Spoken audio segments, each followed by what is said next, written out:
Bliss are us. Good morning. God morning. Bliss and blessings. The blessed bliss is our true selves. It's our true nature through and through. And all this other stuff, good days, bad days, sick days, healthy days, happy days, sad days, the whole duality dream delusion is something that we totally ain't. We're totally not. Right, Narayan? We are He, Blessed Spirit. We are here. I hope you're having a good time if you're out there in Ananda Village. Anyway, we'll talk about it soon. And but anyway, I thought I would just start today similarly to how we've started, but first with a little song. I heard myself sing this watch one of my Father's Day things from the Soul of Yoga video the other on Father's Day, and I sang this song. So maybe close your eyes, lift your heart, lift your heart, lift your heart, lift your soul. Just lift it up, right? Ask God to lift it up. That's part of the lyrics, all right? Oh Lord, I just can't wait to see you. I keep stumbling around down here. Oh Lord, I just can't wait to see ya. I keep stumbling around down here. Lift me up. Can you bring me back home today? Lord, lift me up. Can you bring me back home today? 'Cause I just can't wait to see ya. I just wanna be with you. I know you're throwing a party, and I just wanna party with you. Oh Lord, we just can't wait to see you. We keep stumbling around down here. Oh Lord, we just can't wait to see you. We keep stumbling around down here. So lift us up. Can you bring us back home today? Lord, lift us up.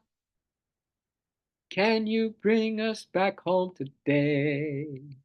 'Cause we just can't wait to see you. We just want to be with you. And we know you're throwing a party. And we just want to party with you. Does that feel right? Does that feel good? You know, us coming back to a quiet mind, quiet heart, to loving in our heart center in this present moment, in the gift of this present moment. Because if you're present in this moment, you receive the present, which is the gift. The gift is presence, God's presence. I would say that's one heck of a gift, wouldn't you? So I just want to go to these verses that we've been starting our sessions with recently in this back on chapter 6 actually, and we're on 12.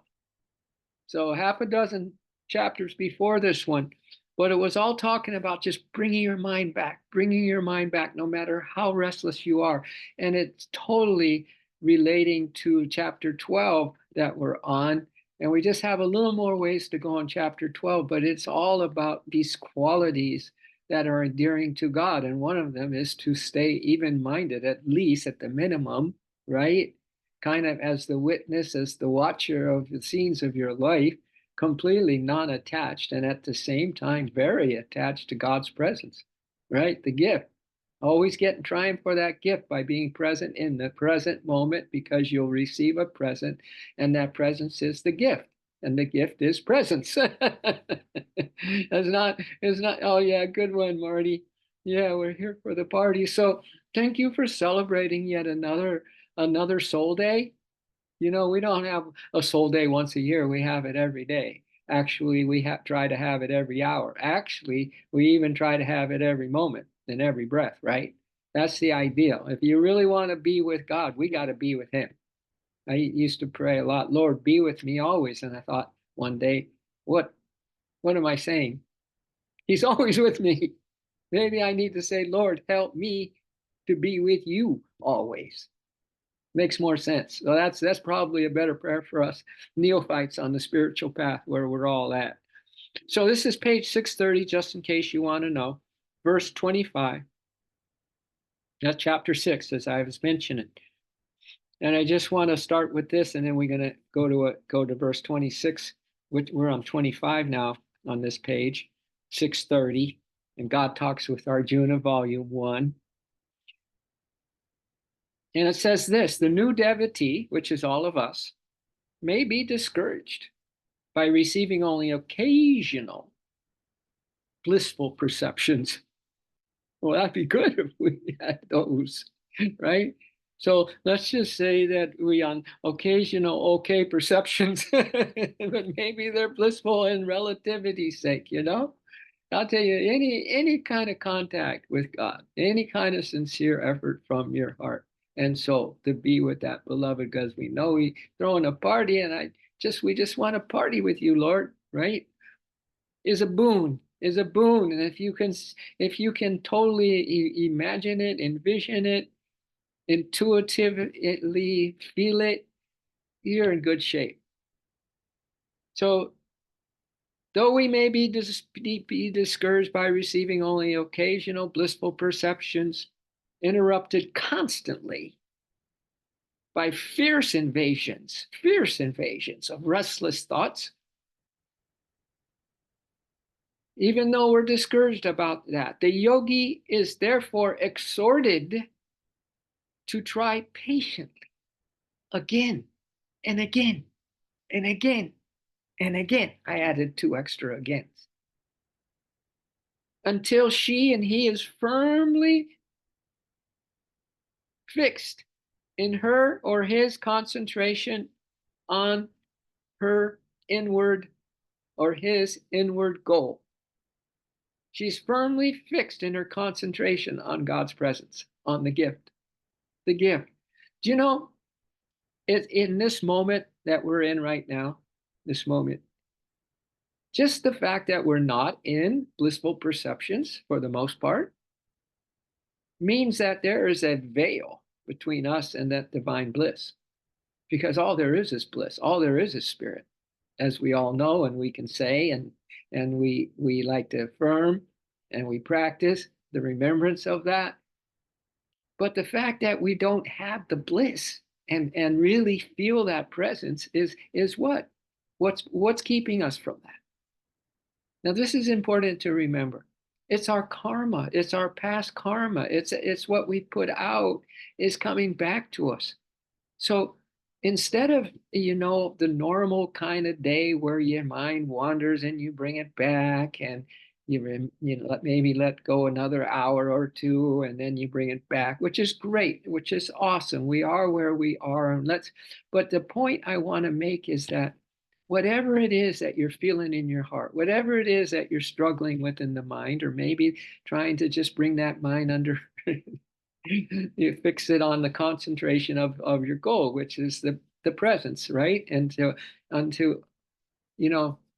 uncover the gift that's there in the present moment as presence, as God's presence. No matter what it is, we let's accept it. Whatever it is that karma that is keeping us from feeling the bliss right now, let's say, whatever it is, doesn't matter, whatever it is, but it's in this present moment. Instead of bashing it, instead of struggling with it, instead of fighting it, instead of maybe even getting discouraged by it, like we said earlier, Yogananda said earlier, no matter how discouraged we are, we got to come back, come back, come back. Let's celebrate that this is an opportunity to burn up that karma. Let's welcome it, as Rumi said, these unrecognized visitors that come and visit us. And he said, let's welcome him into our home. into our heart center. Let's welcome them here, because now if we can greet them with a radical acceptance, I accept you. I'm not, this is perfect. This is perfect. This is how I burn up my karma. So we accept it, we hug it, we embrace it, and we love it until it disappears and it's no longer part of our karma, or this veil, or this blockage that's keeping us from having, the interiorized beautiful divine experience called samadhi or bliss or joy or happiness or peace, whatever words you want to use, right? So let's just make sure that we remember this point today, so that any moment when you check in with yourself, and I hope you never leave yourself, so you have to come back and check in, right? That we are a constant, but we know that's going to take a little while.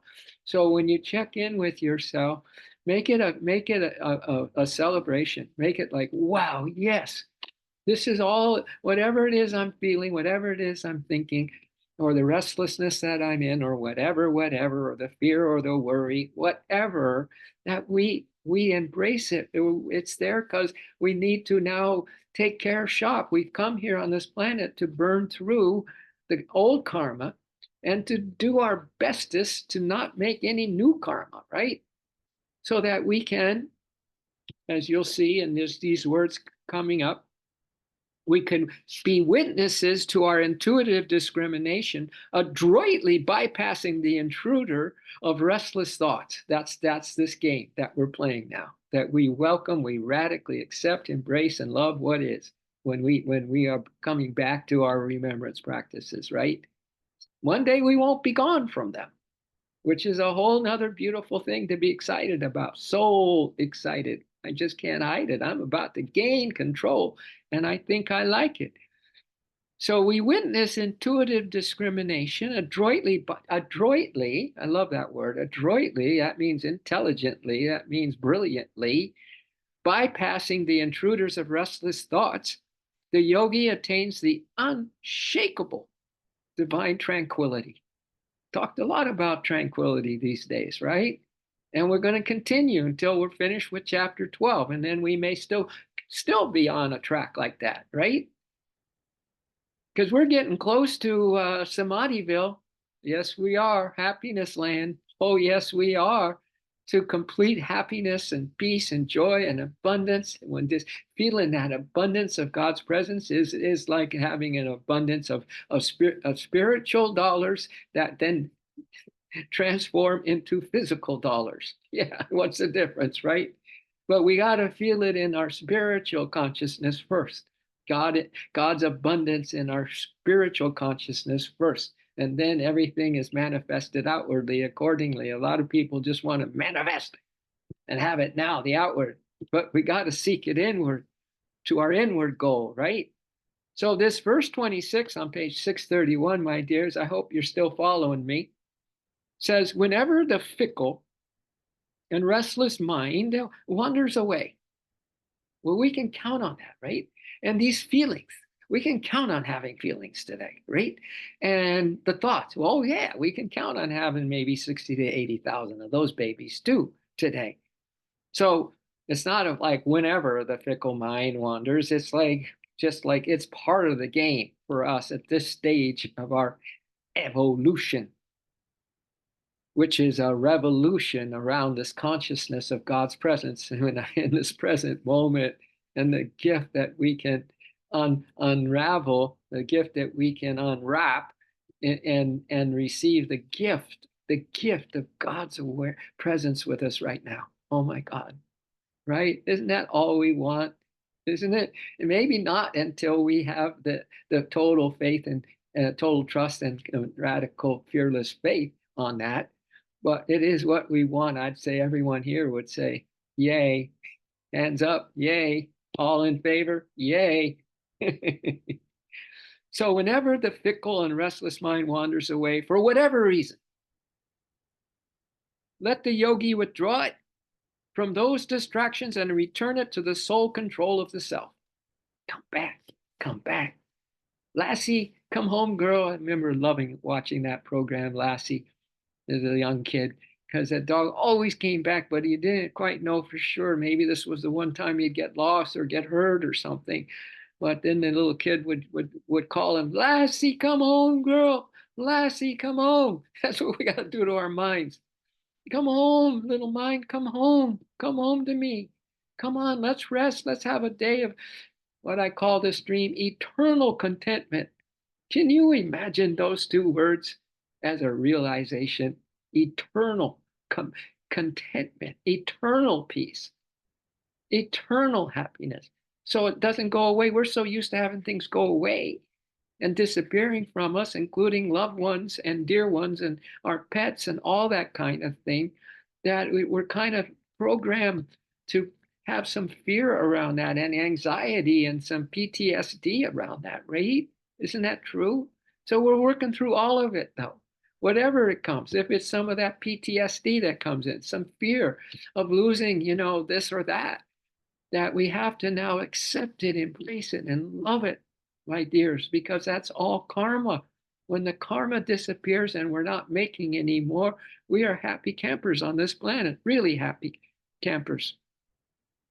So we need to withdraw it from our minds for whatever reason is our distraction and return it to the soul control of the self. Yogananda's commentary on page 631. This advice is for the new yogi and the new yogini on how to cope.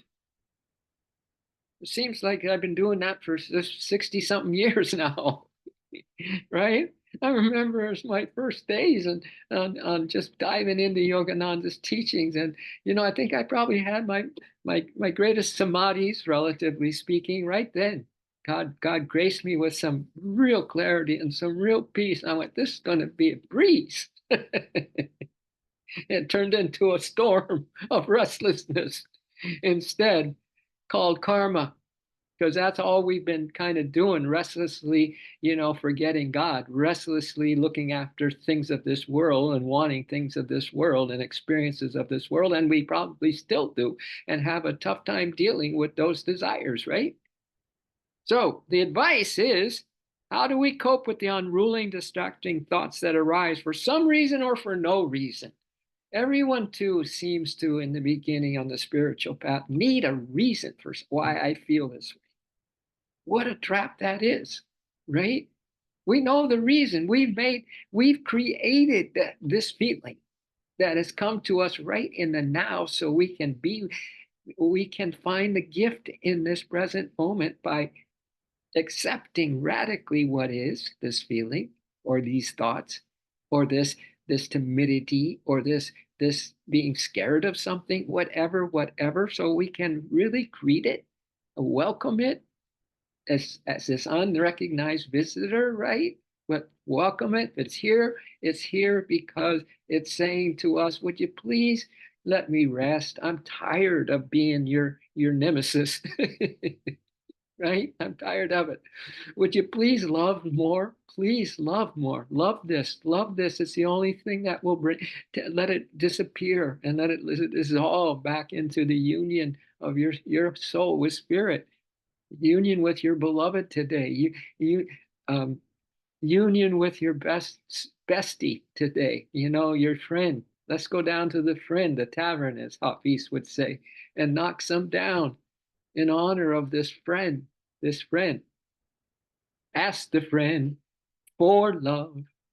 Ask the friend for love. These are words of Hafiz. Ask the friend for love and ask him again and again.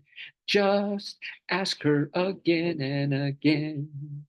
For I have learned that every heart gets what it prays for most. For I have learned that every heart, she gets what she prays for most. He gets what he prays for most. So ask the friend for love. Ask the friend for love. Ask the friend for love and ask her again and again. Just ask him again and again. For I have learned that every heart gets what it prays for most. For I have learned that every heart we get what we pray for most. We get what we pray for most. So pray for this union with the beloved right here in this present moment to discover the presence, which is the gift of his presence. Pretty good so far, huh? Are we on our proverbial roll, my dear? This advice is for the new yogi on how to cope with the unruly distractions that arise for some reason or no reason when he and she sits to meditate. Yogananda goes on, when a horse pulling a carriage tugs hard at the reins, just like in the Gita, who's the charioteer? Krishna. Who's the driver of the chariot controlling this manas, restless mind, this blind mind? Is Arjuna, which is the ideal devotee, which is you and me. When a horse pulling a carriage tugs hard at the rein, so then the thoughts, the restless thoughts are tugging at us, tugging at the reins that you're trying to control, right? And tries to bolt from the path.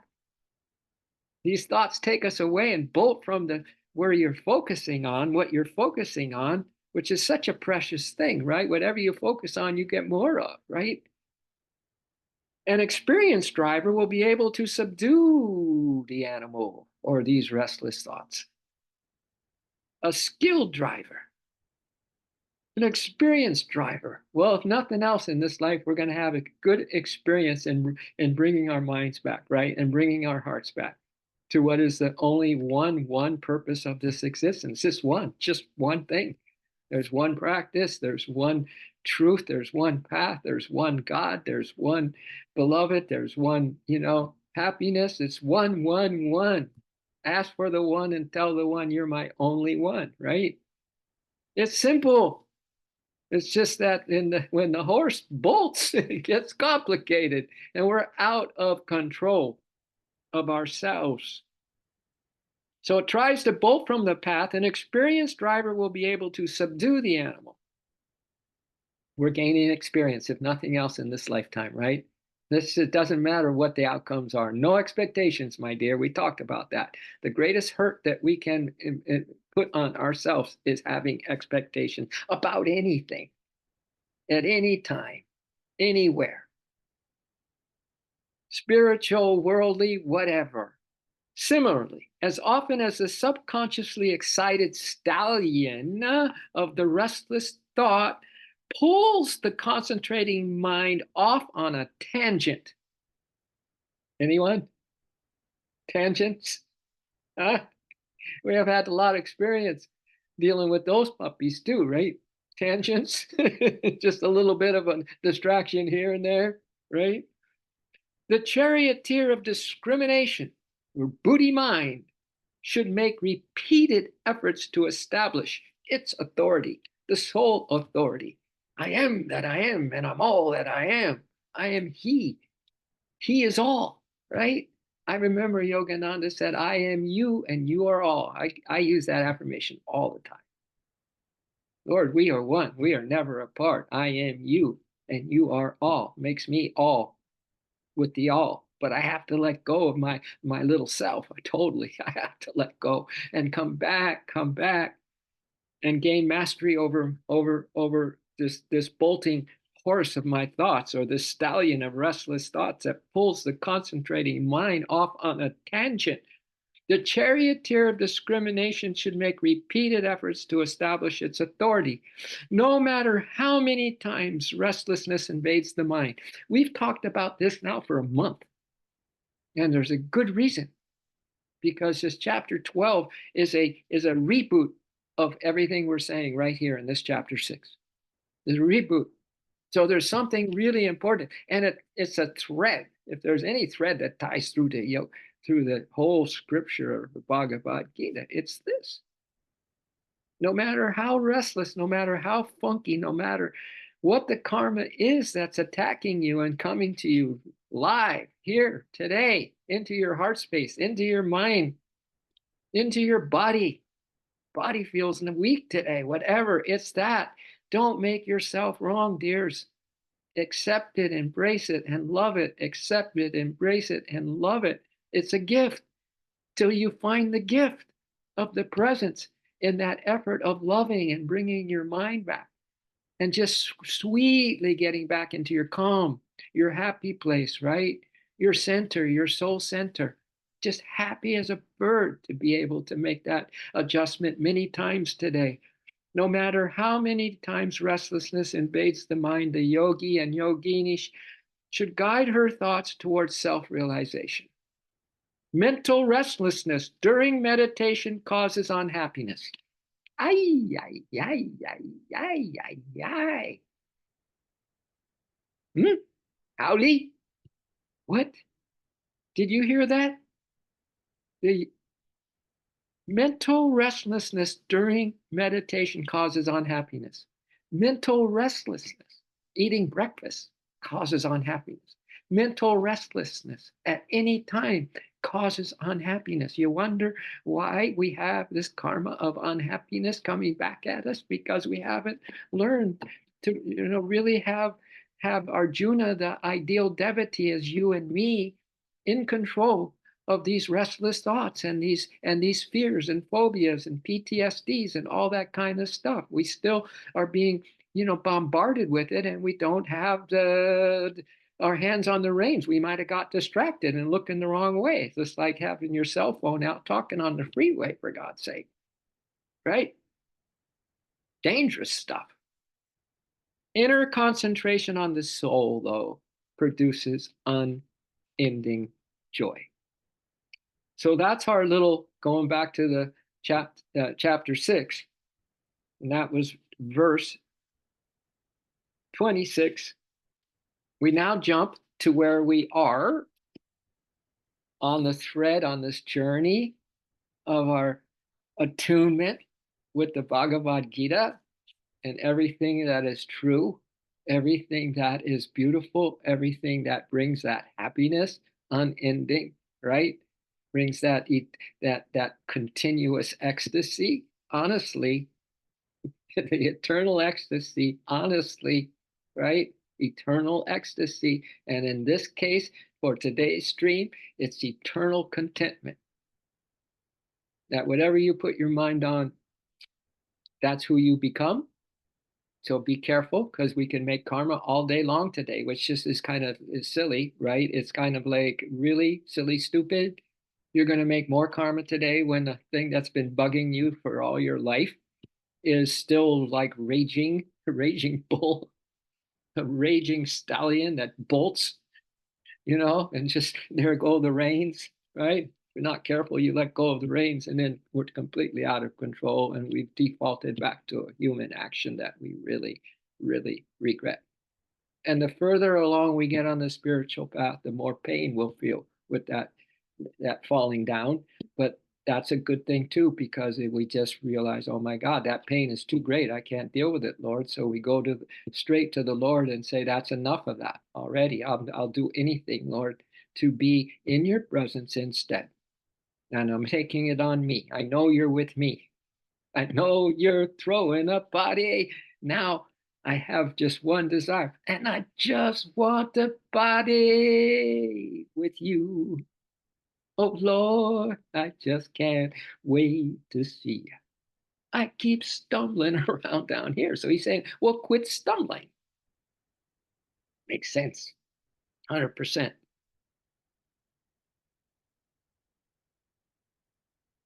Okay, so we are on this section where the qualities of the devotee endearing to God. The qualities of a devotee. We're going to have some more qualities coming up, endearing to God, till the rest of this chapter. We're on page 852 at the bottom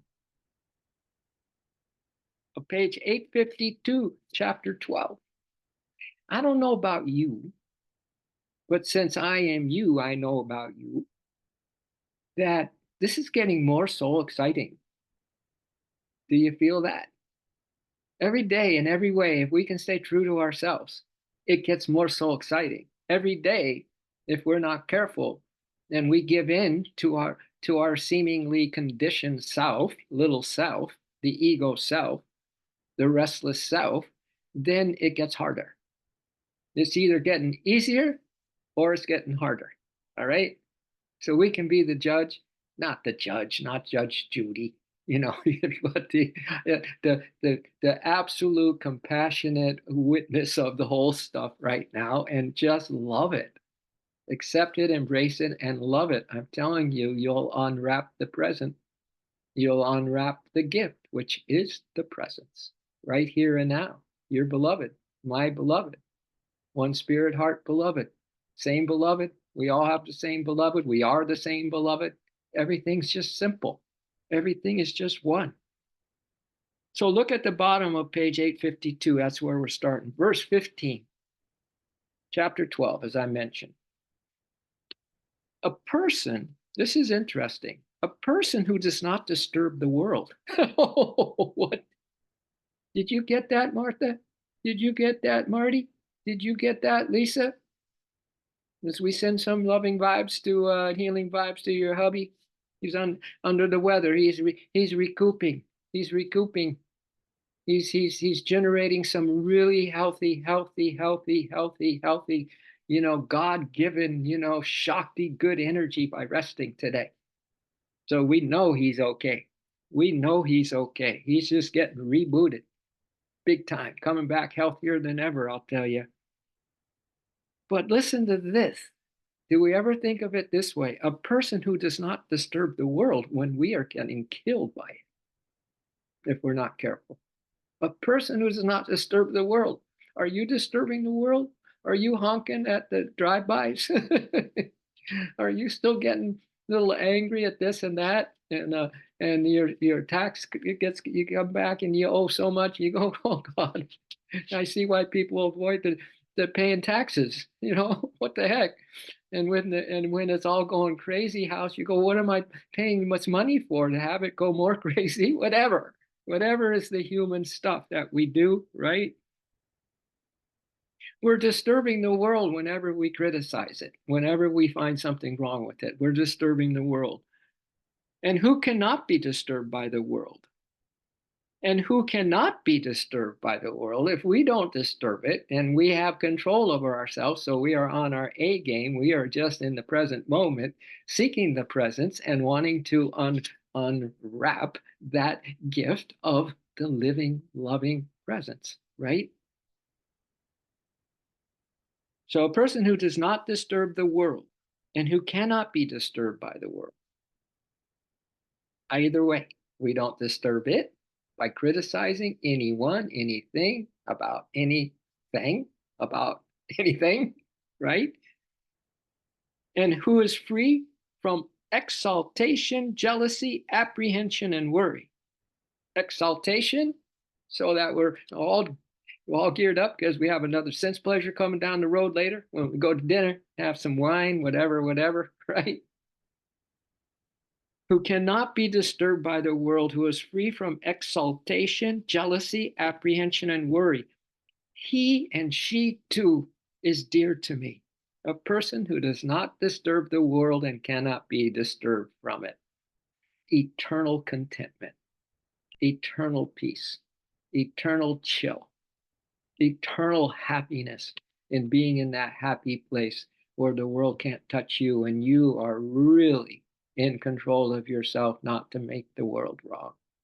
You just have compassion. You just have love for everything.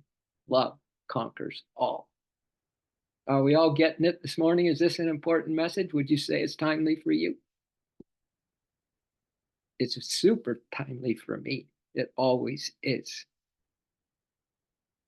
So Yogananda goes on to comment and says that person is pleasing to God who, or endearing to God, who, trusting in him, is tranquil. There's our word again. Unaffected by outer events.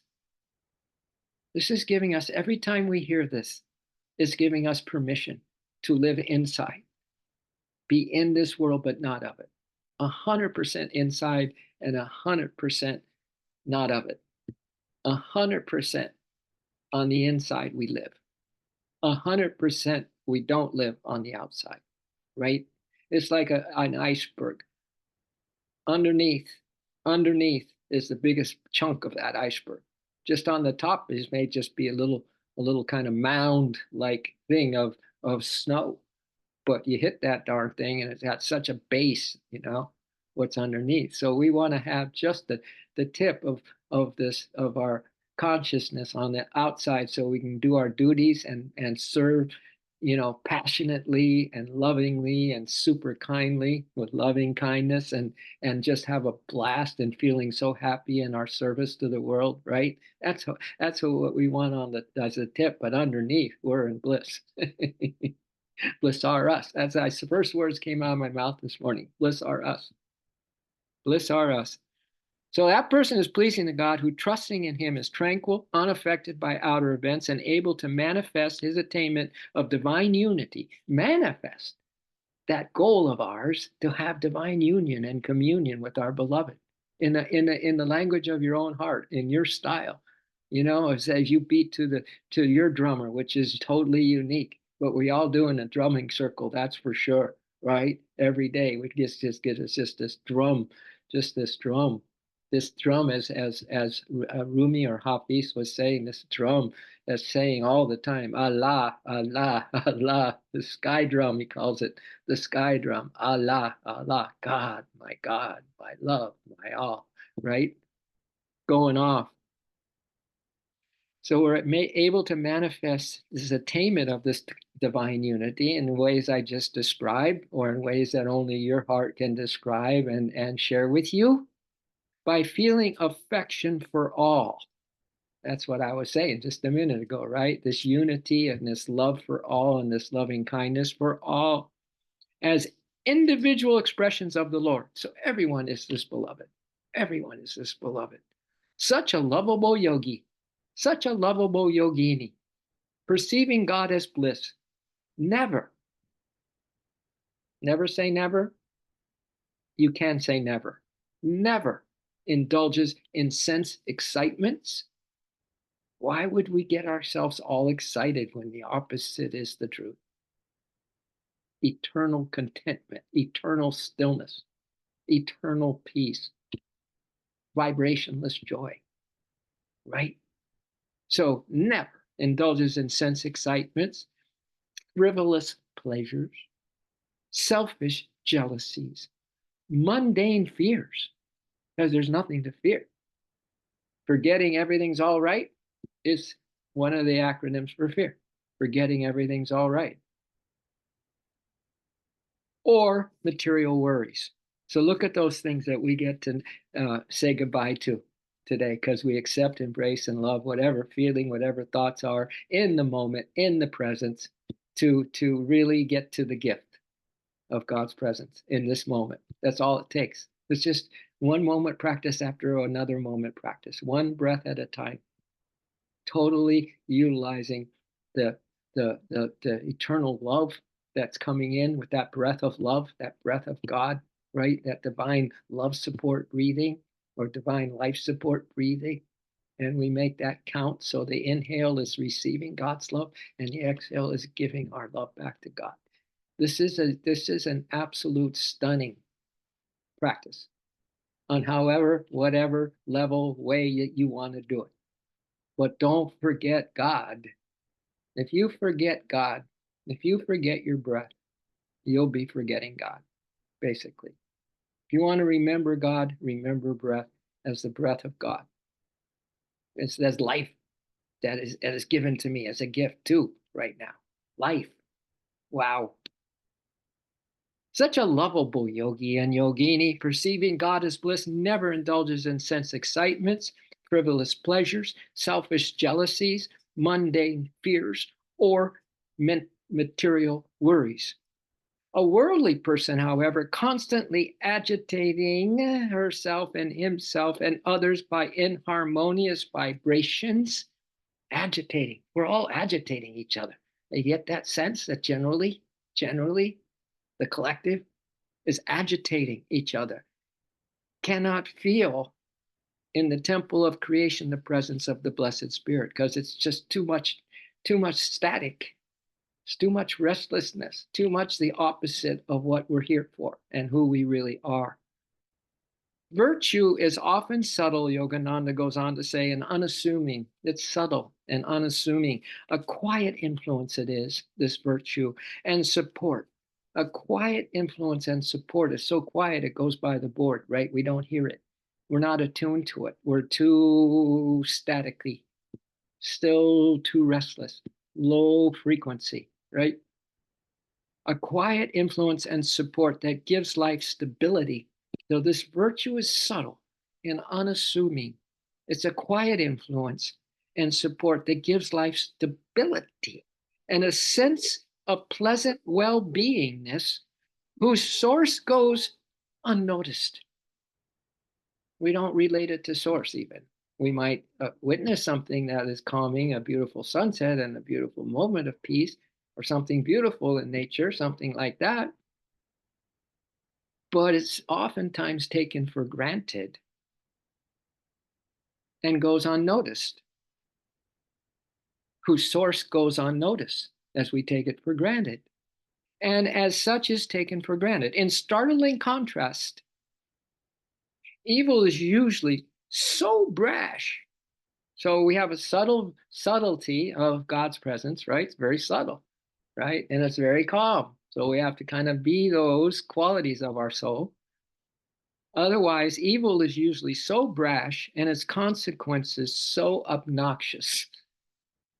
Wouldn't you agree that evil is usually so brash, so disrespectful, I'm going to add, and its consequences so obnoxious or painful that it defies any attempt to ignore it?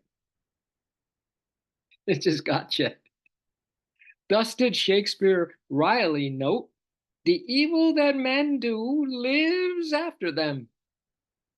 The good is oft interred with their bones. So usually what the focus is on whatever, all the wrong that's happening.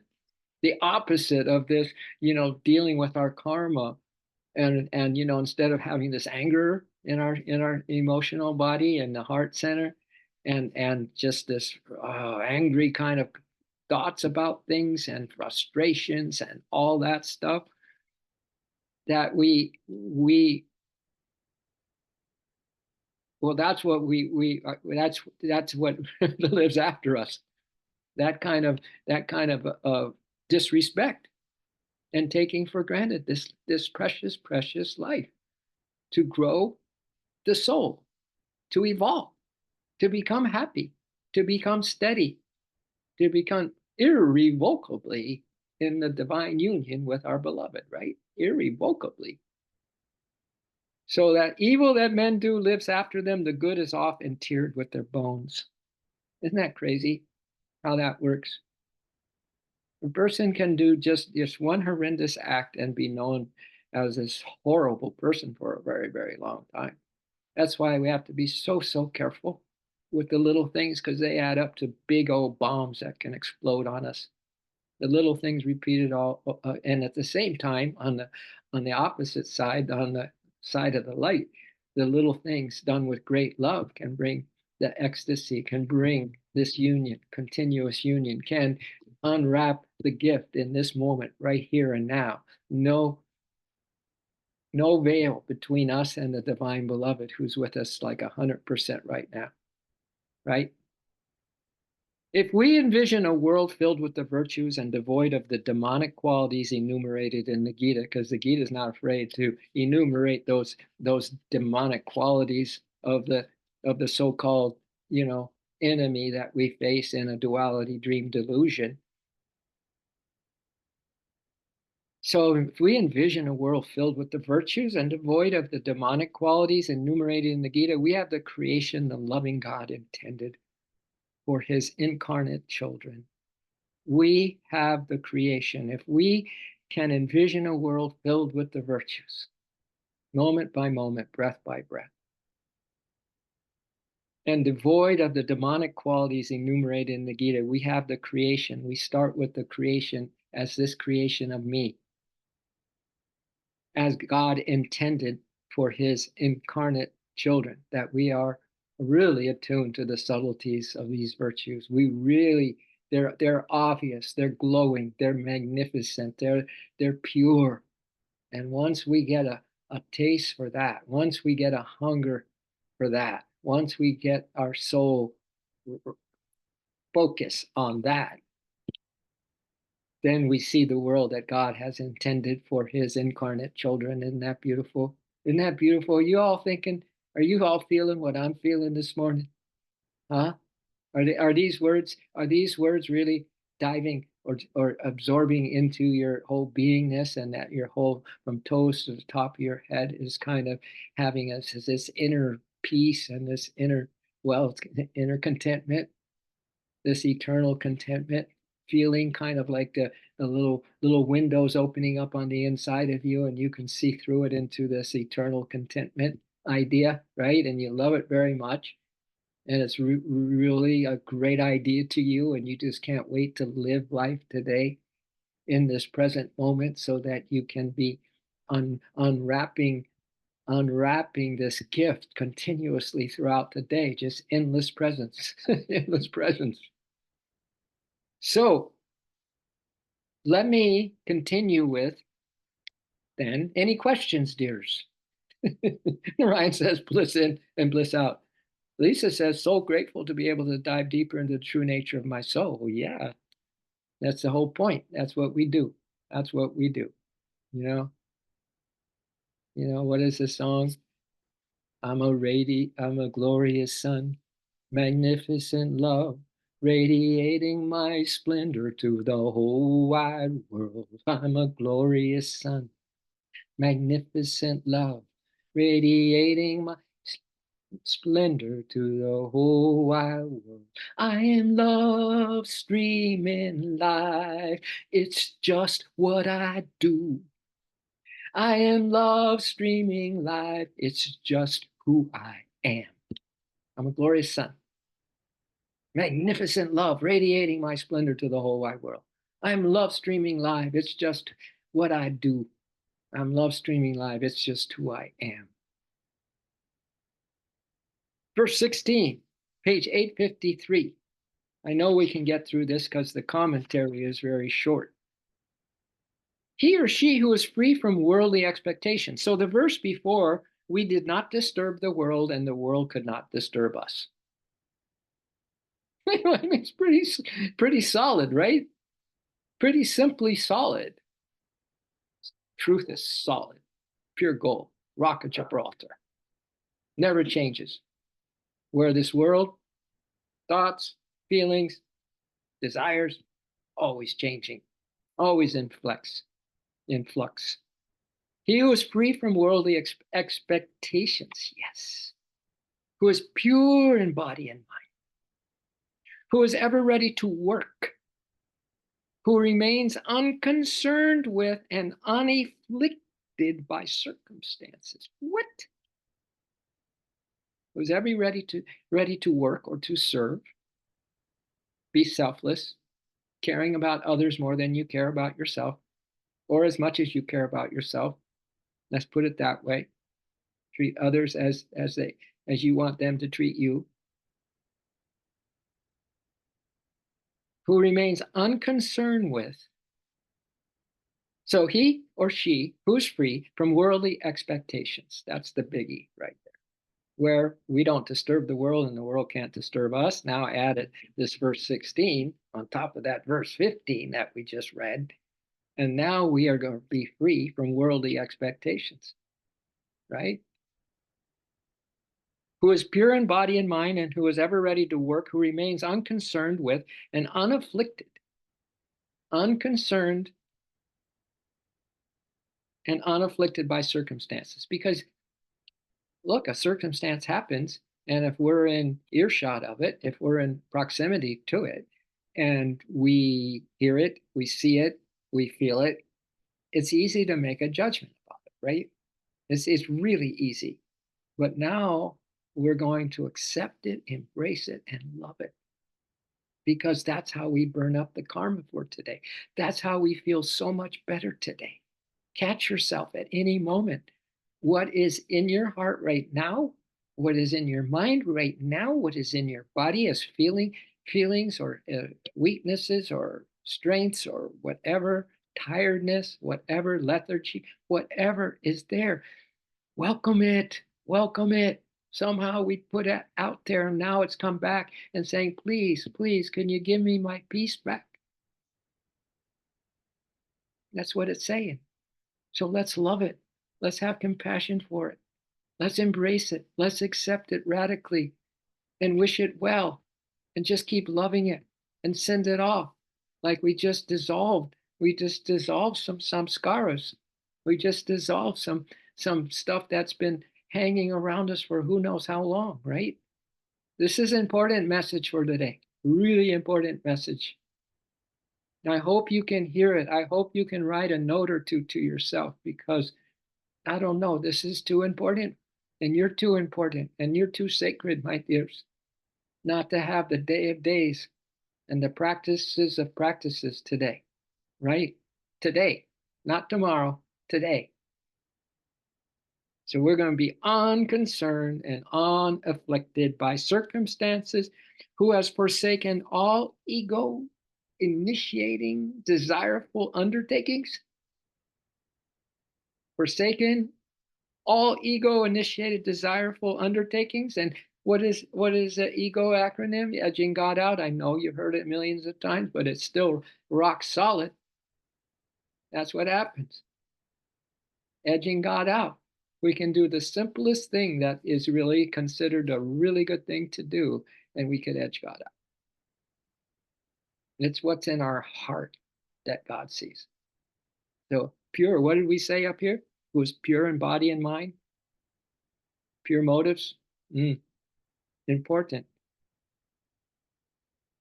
Who's ever ready to work and serve, who remains unconcerned with and unafflicted by circumstances, who has forsaken all ego-initiated, desireful undertakings. Meaning, anytime we have a personal desire about anything or anyone, we are making karma. If it's personal, if you're taking it personal, or a judgment call, you're taking it personal, it's karma making. But anyway, if we can pull off all those things, being free from worldly expectations, pure in body and mind, who's ever ready to serve, who remains unconcerned with and afflicted in circumstances. This is a centered person, right? This is a person who is just God bound, not bound, yeah, bound by God, but also heading straight into God's presence in every given breath, in every given moment, accepting, embracing, and loving what is, right? Unafflicted by circumstance, who has forsaken all ego. This is quite a few, 4 words. All ego initiated desireful undertakings. He and she is my devotee, dear to me, dear to me. God, you ever want to make God happy, who's in you and every being on the planet? Become an expert, become a master of these things. Which isn't you going to do it. You're going to surrender completely all your doingness and your thoughts about it and just allow your soul to take over, a soul makeover, complete soul makeover. And let your soul guide you the rest of the way. Let it do through you. Let Divine Mother be the doer of the car of your life, right? Yeah. Hand over the keys to the car of your life. Hire a designated driver. Hand over the keys to the car of your life. Hire a designated driver. Become soul driven. Baby, take the back seat. Become soul driven. Baby, take the back seat. His Divine Mother's got the wheel to the car of your life. Divine Mother's got the wheel in there for the car of your life. So go, baby, go, baby, go, baby, on a joyride with the mother. Hallelujah. Go, baby, go, baby, go, baby, on a joyride. Go, go, baby, on a joyride. Go, go, baby, on a joyride. Let Divine Mother do everything through you. A yogi, as Yogananda comments, who has reached the absolute goal has no need to perform activities or to start any undertaking with human motives rooted in egoism. Has reached the absolute goal has no need for egoism to perform activities or to start any undertaking with human motives, desires for human things rooted in egoism. Her happiness does not depend on the well-being of the physical body. So though Jimmy's gone through some stuff, healing, rebooting, refreshing, his happiness can still be totally there. Because it is not, our well-being does not depend on the physical body or our sense pleasures or the acquirement of material objects. She and he has found supreme bliss. Such a person is ever ready to perform spiritual or physical actions to help himself and others, thus serving the God who is present in all. Even in serving self and eating, walking, thinking, feeling, willing, the yogi and yogini performs these activities only to keep her and his body and mind fit for the infinite, or fit to perform God's will. Fit for the infinite. Come on, let's get fit for the infinite. Come on, let's get fit for the infinite. Let's get fit for the infinite. You. Let's get fit for the infinite. You. Let's get fit for the infinite. You. Let's get fit for the infinite. You. So you can perform. You could keep your body and mind fit to perform God's will. She and he serves others not to obtain gratitude or advantages from them, but to please the Lord within their body temples, to please the Lord that's in their body temples. That's why we serve others, to please the Lord. Oh, my goodness. What a joy it is to please the Lord, right? It brings joy to this whole planet and all the universes and all the solar systems and beyond. It brings joy to everyone, and joy to the fishes in the deep blue sea, and joy to you and me. A yogi and yogini who keeps her or his soul united with spirit is called a udasin. It's spelled Udasin. I don't remember that word at all. And it's in Sanskrit, udasin. So a yogi and a yogini who keeps her soul united with spirit is called a udasin. So we are udasins. Udasan, if that's the right pronunciation. One who is placed beyond the reach of the vibratory sense perceptions, one who is placed beyond the reach of the restless mind, beyond the reach of the ego, beyond the reach of your expectations, beyond the reach of caring, having a personal interest in anything of this outer world, but a very rapt, intimate perspective on the inner part of you and your oneness with spirit. Therefore, troubles of body and mind cannot disturb us. Way to go, yogis, way to go. So happy for you.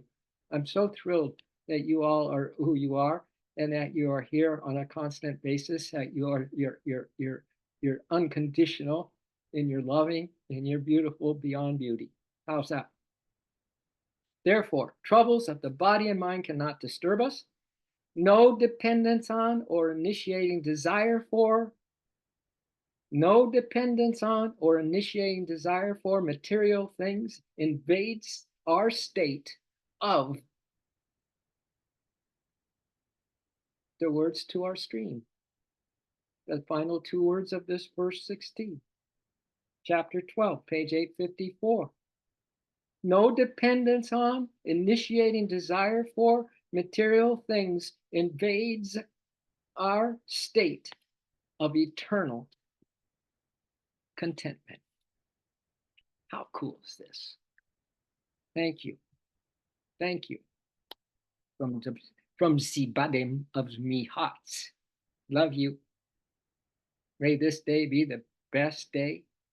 In each part of this day, a glorious moment in the present moment, so you can unwrap this gift of your union with Spirit and the Beloved. Om peace. Amen. Love you all.